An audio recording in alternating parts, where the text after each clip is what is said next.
श्री गुरुचरित्र अध्याय 13।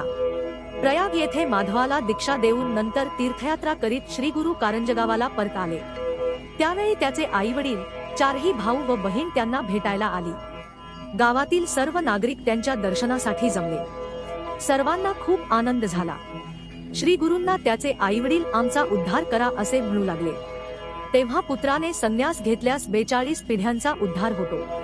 पूर्वजांना व वंशातील नंतरच्या लोकांनाही यमाचे भय राहत नाही असे श्री गुरूंनी सांगितले। पुढे श्री गुरु गोदावरी नदीच्या तीरावरील तीर्थस्थाने पाहत चालले। मंजरिका स्थानी गुरूंनी माधवारण्य नावाच्या इतीवर कृपा केली। स्वामींनी त्याला निजरूप दर्शन दिले व नरसिंहाचे प्रत्यक्ष दर्शन होईल असा आशीर्वाद दिला। त्याला योगाचे ज्ञान दिले व ब्रह्मलोक प्राप्त होईल असे सांगितले। वासब्रह्मेश्वर या गोदावरीच्या एका तीर्थक्षेत्रात स्वामी शिष्यांसह स्नान करीत होते। त्यावेळी तिथे एक ब्राह्मण आला। त्याला पोटशूल होता। तो वेदनेने विव्हळत नदीच्या तीरावर गडबडा लोळत होता। त्याची पोटदुखी फार तीव्र होती। तो जेवला की त्याचे पोट दुखायचे। अन्न माझे शत्रू झाले आहे, तेव्हा आता मेलो तर बरे होईल असा मनाशी निश्चय करून तो पोटावर दगड बांधून पूर्वायुष्यात केलेली कर्मे आठवीत नदी देण्यासाठी जात होता। तोच गुरूंनी त्याला पाहिले व त्यांनी शिष्यांना सांगितले, त्या ब्राह्मणाला इकडे घेऊन या। गुरुआज्ञेप्रमाणे शिष्यांनी त्या ब्राह्मणाला नदीतून बाहेर काढले। श्री गुरूंच्याकडे घेऊन आले। श्री गुरूंनी त्याची विचारपूस करून आत्महत्येचे पातक करण्यापासून त्याला परावृत्त केले व सांगितले, तुझ्या व्याधीवर माझ्याजवळ औषध आहे। तू जीव देऊन महापाप करू नकोस।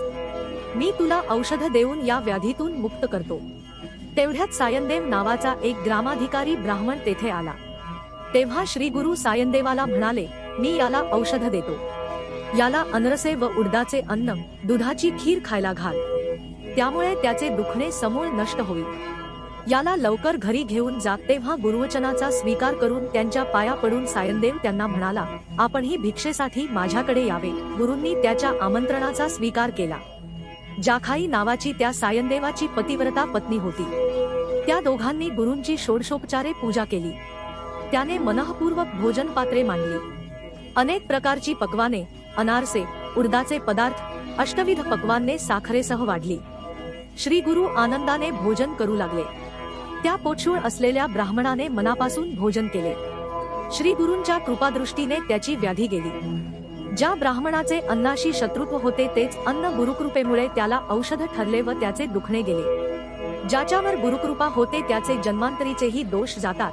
तिथे शारीरिक व्याधी कुठून राहणार।